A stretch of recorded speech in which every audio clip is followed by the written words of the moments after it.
Né sous un micro et une Bible en Floride, la tempête a traversé l'Atlantique avant de s'abattre sur Abuja et Ouagadougou.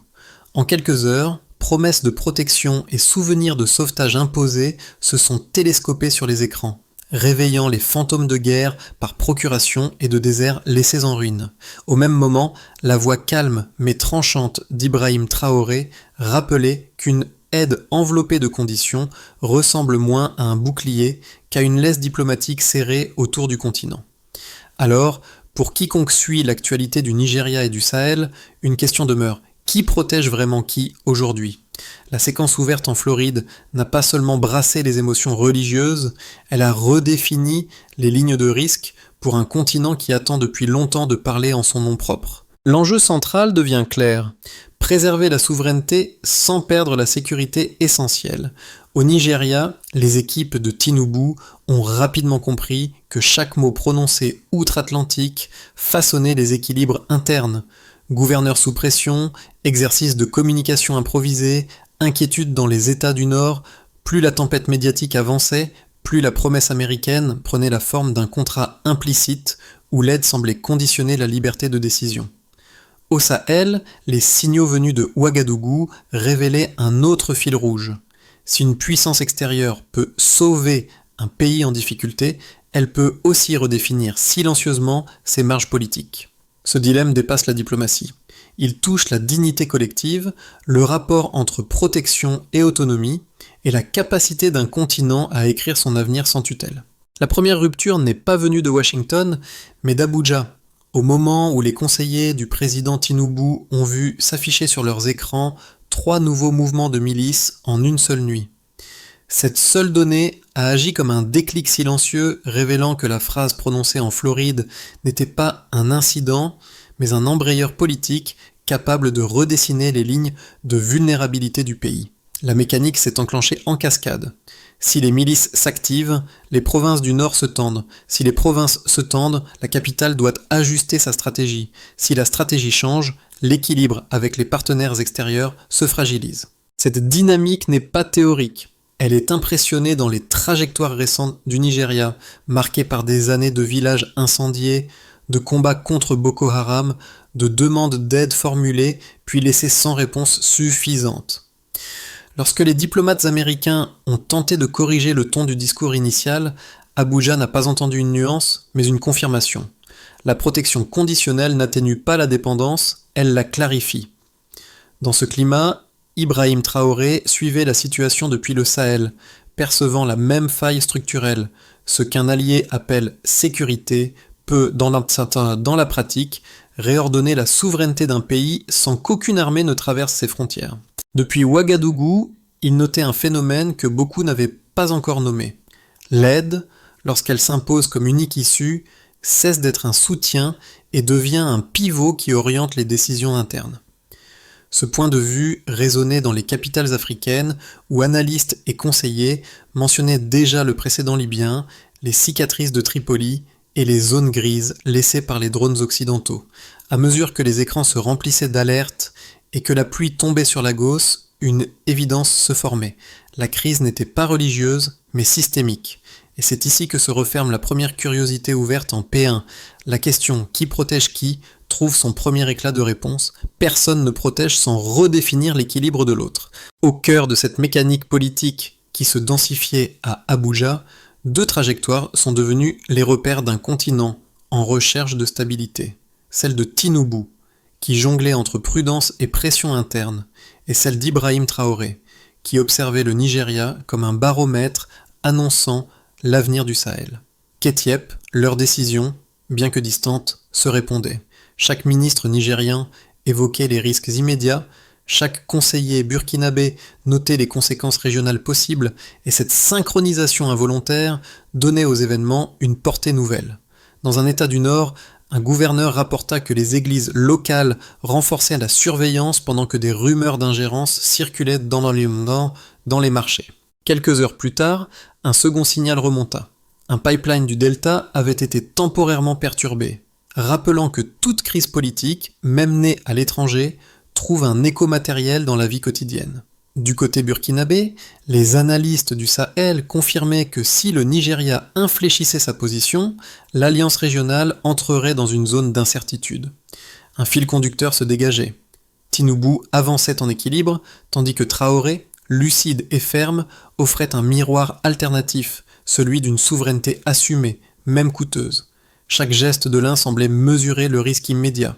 Chaque prise de parole de l'autre élargissait le cadre, rappelant que la dignité pouvait devenir un levier stratégique plutôt qu'un simple slogan. Et dans cette interaction silencieuse se jouait déjà un choix profond pour l'Afrique, suivre la crainte ou suivre la cohérence. Dans la salle de crise, les conseillers du président Tinubu observaient en boucle les propos américains. Chaque mot semblait peser davantage que le précédent. Une question revenait. La promesse de protection était-elle un soutien ou une injonction déguisée ?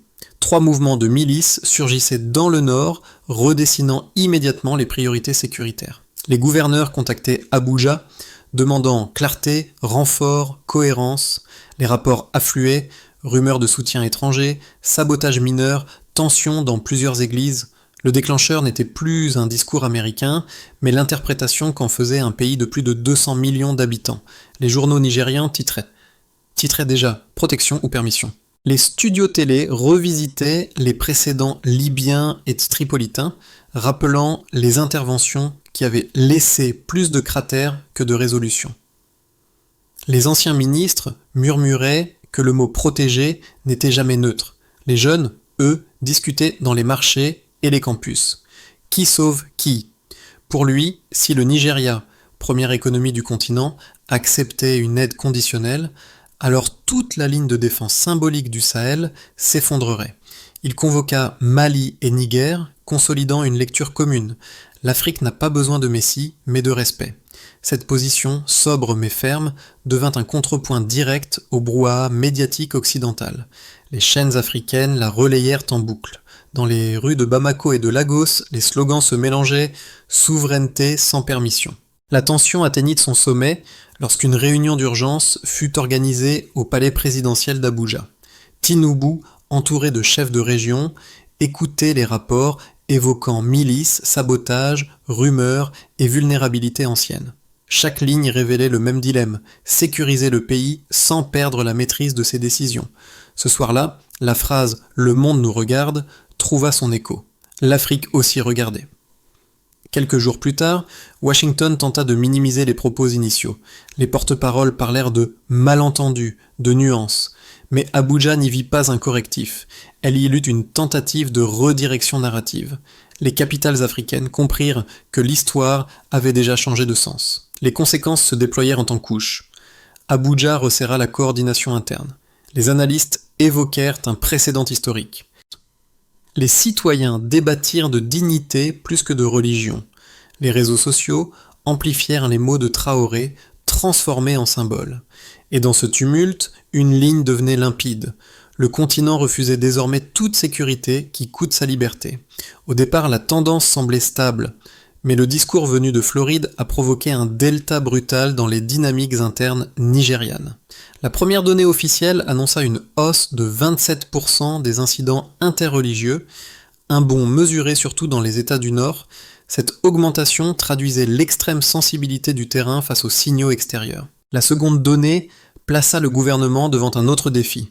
La confiance publique envers les autorités fédérales chuta de 18%, révélant qu'une partie de la population interprétait les événements comme un rappel d'anciennes dépendances. Cette chute indiquait une fragilité politique que les institutions ne pouvaient ignorer. Un troisième indicateur vint ajuster la lecture générale. Les investissements régionaux africains grimpèrent de 40%, témoignant d'un réflexe continental visant à renforcer l'autonomie économique. Cette hausse montrait qu'une économie de solidarité émergeait en réponse directe au climat de pression. Ces 3 chiffres ne fonctionnaient pas comme des données isolées. Ils dessinaient un tableau où la perception d'aide étrangère se transformait en enjeu de souveraineté.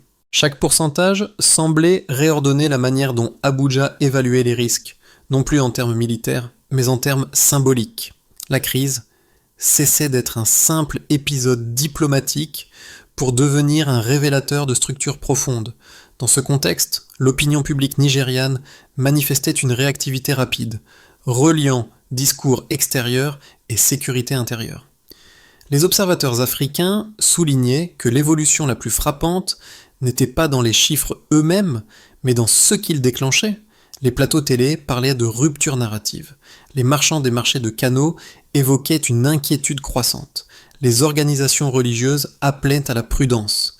Les analystes y voyaient une redistribution des rapports de force entre population, gouvernement et partenaires extérieurs. Du côté du Sahel, Ibrahim Traoré apportait une lecture complémentaire. Pour lui, la montée des tensions religieuses n'était pas un phénomène localisé, mais un symptôme des dépendances structurelles héritées du passé. Son discours sur le respect avant l'aide gagnait en traction à mesure que les chiffres circulaient. Les jeunes des campus de Lagos ou Bamako partageaient ces mots, les transformant en indicateurs culturels. Chaque pourcentage paraissait renforcer la légitimité d'une autonomie politique assumée. Abuja comprit que les données n'étaient pas de simples mesures techniques. Elles servaient d'étape dans un glissement plus vaste, celui où la souveraineté redevenait un référent central. Les ministères durcirent la coordination, les gouverneurs exigèrent davantage de marge de décision, les diplomates évaluèrent les implications régionales, et dans cette accumulation de signaux, une logique se dessinait. Les chiffres confirmaient que la crise n'était pas un choc passager, mais le début d'un réalignement continental. Les partisans de la coopération occidentale avançaient un premier argument solide. Sans les programmes sécuritaires du Nord, de nombreux villages nigérians auraient sombré sous la pression de Boko Haram. Ils rappelaient que les hôpitaux, les routes et plusieurs infrastructures vitales avaient été reconstruits grâce à ces partenariats. Pour eux, refuser cette aide reviendrait à priver un pays immense d'un soutien logistique et technologique difficile à compenser rapidement. Un second argument venait renforcer leur position. La menace ne connaît pas de frontières. Dans cette lecture, les alliances internationales ne sont pas un choix idéologique, mais une nécessité stratégique. Elles protègent des millions de civils en mutualisant renseignements, équipements et expertise militaire. Les défenseurs de la souveraineté présentaient un premier contrepoint d'une grande cohérence. Chaque drone envoyé sous bannière étrangère laissait une empreinte durable, politique, économique ou symbolique, qui se transformait parfois en dépendance. Il soutenait que la sécurité achetée au prix d'une autonomie réduite mène à long terme à des crises plus profondes. Un deuxième contre-argument se concentrait sur les réalités sociales. Les interventions extérieures modifient l'équilibre interne des communautés religieuses et ethniques. Elles déclenchent souvent des tensions imprévisibles qui dépassent le cadre strictement sécuritaire. L'idée d'une protection conditionnelle semblait incompatible avec l'objectif d'un État maître de ses décisions. Dans ce débat, la voix d'Ibrahim Traoré occupait un espace particulier. Il ne rejetait pas la coopération en soi, mais le modèle où l'aide se transforme en autorité. Pour lui, l'enjeu n'était pas la reconnaissance internationale, mais la cohérence d'un continent face à lui-même. Cependant, les données issues du terrain nigérian, hausse des incidents, chute de confiance, afflux d'investissements régionaux montraient une réalité plus complexe. La sécurité ne peut être durable que si elle renforce la souveraineté au lieu de la contourner. Un mot a tout basculé. Lorsque les caméras du Burkina Faso se sont braquées sur un studio sobre, la voix d'Ibrahim Traoré a brisé le tumulte international avec une phrase qui a traversé le continent. L'Afrique n'a pas besoin d'être sauvée par ceux qui l'ont fait saigner. Je moment n'était pas un discours de plus, il a inversé la direction du récit, transformant un débat moral en revendication politique claire. Les réseaux sociaux nigérians, généralement prudents, ont repris ces mots en quelques heures, créant un effet de bascule entre colère diffuse et lucidité collective. Les foules de Bamako, Lagos et Ouagadougou ont réagi comme si une ligne invisible venait d'être franchie. Les slogans ne parlaient plus de religion ni de morale, mais de respect et de souveraineté. Les diplomates occidentaux ont compris que la crise n'était plus réactionnelle, mais structurante. Le centre de gravité symbolique venait de glisser vers le Sahel. Chaque plateau télé répétait que le débat s'était déplacé du terrain militaire vers celui de la dignité. À partir de là, la narration ne suivait plus le rythme américain. Elle suivait celui d'un continent qui s'imposait enfin comme sujet. Et Abuja, comme Ouagadougou, mesurait que cette bascule n'était que le commencement.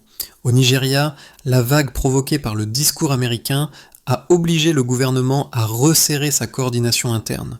3 provinces du Nord ont reçu un budget d'urgence pour protéger écoles et infrastructures fragilisées.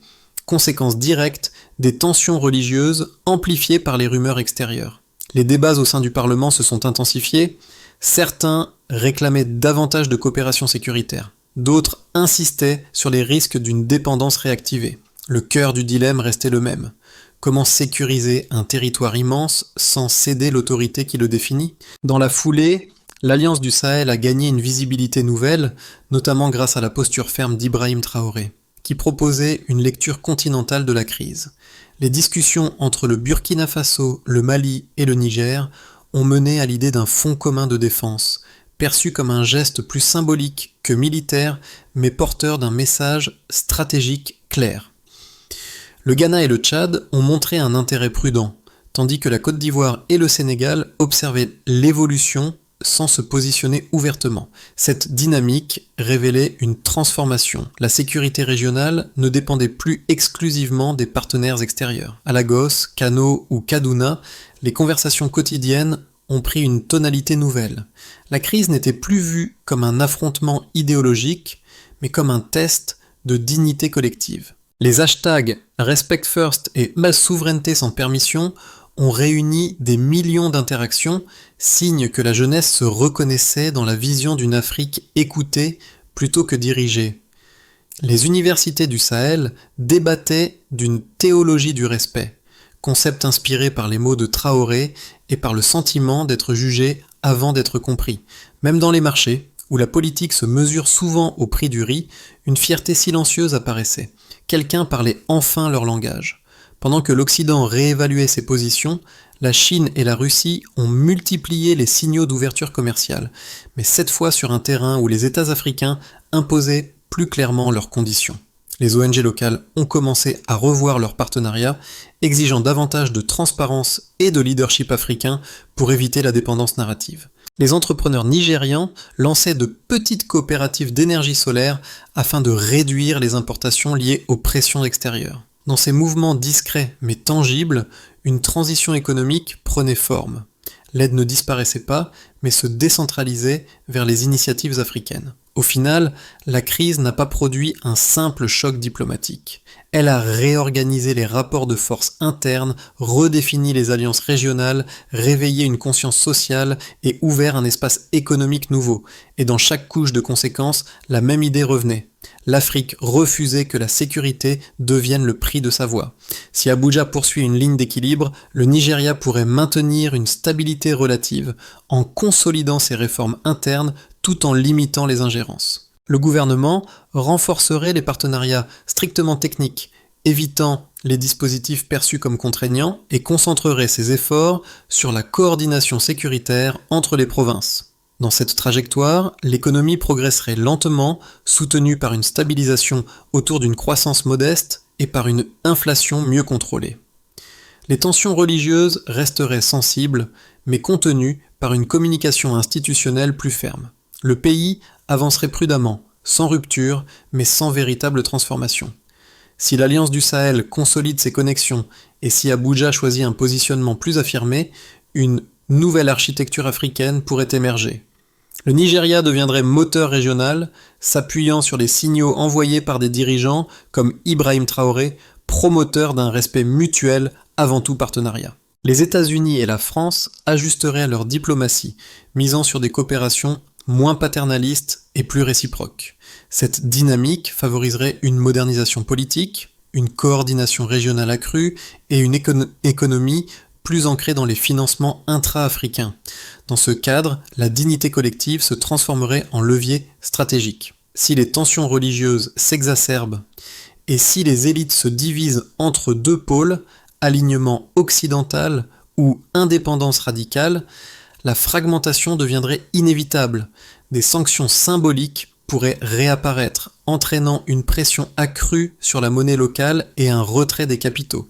L'Alliance du Sahel se retrouverait fragilisée par des chocs économiques répétés, rendant plus difficile toute coordination régionale. Les discours souverainistes deviendraient plus agressifs, brouillant les nuances portées initialement par les dirigeants du Sahel. La première résonance est venue de la jeunesse connectée, celle qui navigue entre Lagos, Accra et Ouagadougou avec la même aisance qu'entre deux onglets de navigateurs. Les étudiants ont transformé les discussions en exercices de pensée critique, où les mots d'Ibrahim Traoré devenaient des points de départ pour débattre de dignité, d'autonomie et de responsabilité civique. Dans ces espaces numériques, la politique n'apparaissait plus comme un héritage figé, mais comme un terrain d'invention collective. Les campus découvraient qu'une crise internationale peut devenir une salle de classe à ciel ouvert. Les classes populaires vivaient la situation d'une manière plus concrète. Les chauffeurs, les artisans et les vendeurs de rue saisissaient les conséquences du discours américain à travers les variations de prix, l'incertitude du travail et la rumeur quotidienne. Cependant, au-delà des difficultés, une forme de fierté discrète s'installait.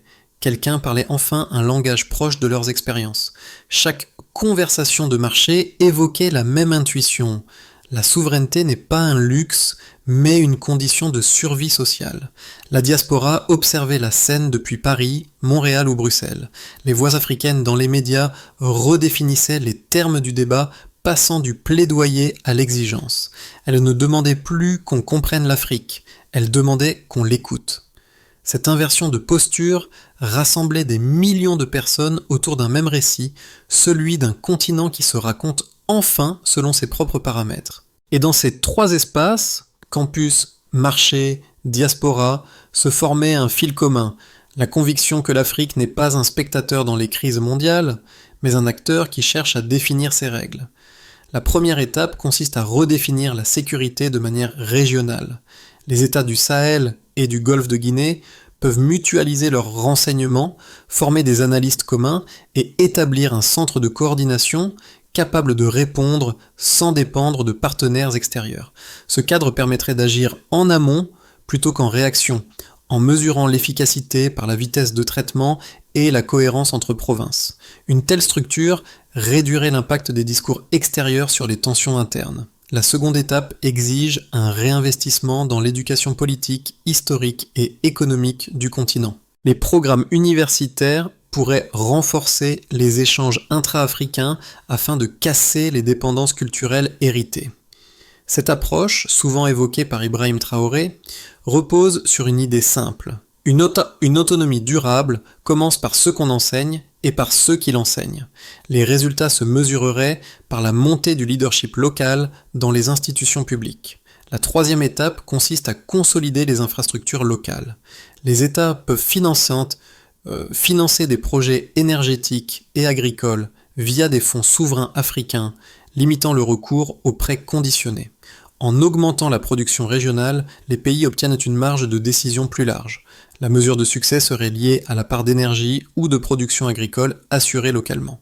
La quatrième étape implique une gestion plus mature du numérique. Lutter contre la désinformation importée et soutenir les médias panafricains permettrait de réduire les distorsions narratives. Un label information d'origine africaine pourrait devenir un repère clair pour les citoyens. La cinquième étape complète l'ensemble, une diplomatie horizontale. Les relations doivent éviter le réflexe de tutelle et privilégier les partenariats équilibrés avec l'Asie, l'Amérique du Sud ou les diasporas. La réussite se mesurerait par la cohérence entre discours politique et indépendance réelle dans les décisions.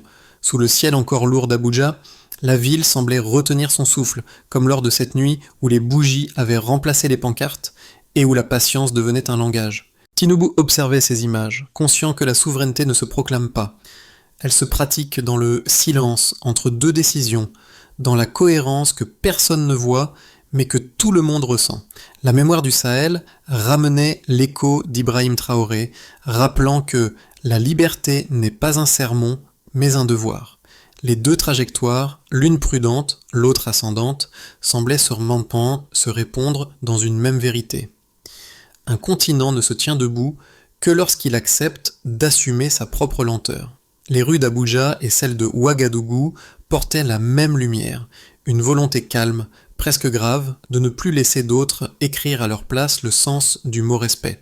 Cette histoire n'était plus faite de crises ou de discours, mais de gestes minuscules, de regards, de silences qui structurent la dignité collective. À cet instant, la pluie légère devenait un fil conducteur, un rappel des nuits où les nations apprennent à parler bas pour rester droites. Entre Lagos, Abuja, Ouagadougou et Bamako, un fil invisible relie désormais ceux qui ont suivi cette histoire.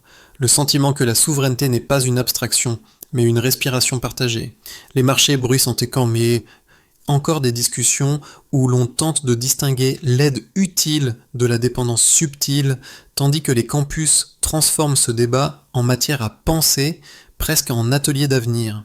Les diasporas redonnent une épaisseur nouvelle à ces voix en portant dans les médias étrangers une exigence simple, écouter avant d'interpréter. Ce mouvement ne cherche pas à convaincre, il cherche à clarifier. Et chaque citoyen y contribue lorsqu'il refuse les récits rédigés à sa place. Les dirigeants africains savent que les prochains mois ne seront pas faits de gestes spectaculaires, mais de choix calmes, parfois discrets, qui réorganisent la manière dont un continent se regarde lui-même. La question n'est plus de savoir qui protège qui, mais de comprendre comment une parole collective peut devenir un cadre durable plutôt qu'une réaction ponctuelle